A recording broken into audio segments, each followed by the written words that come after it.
तने उठा के देना जवानी वाला।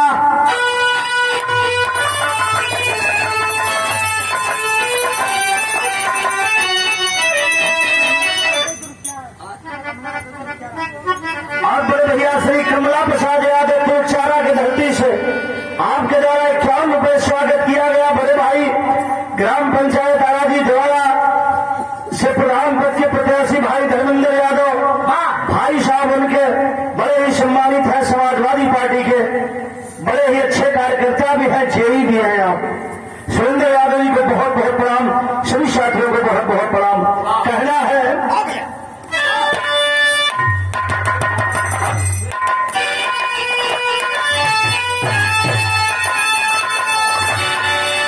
एक राम दे दादा गाँव कैसे गाँव है।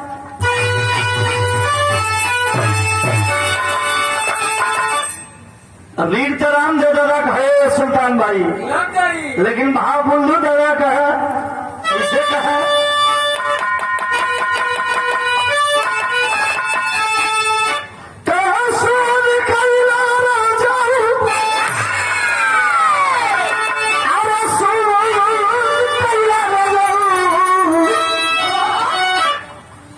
कचौड़ी गली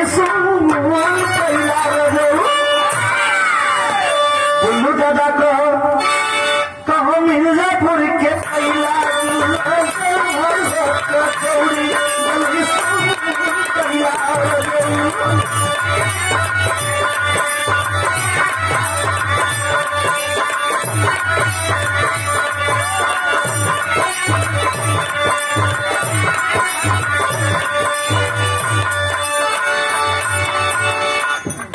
ये भैया लेकिन यही के गांव में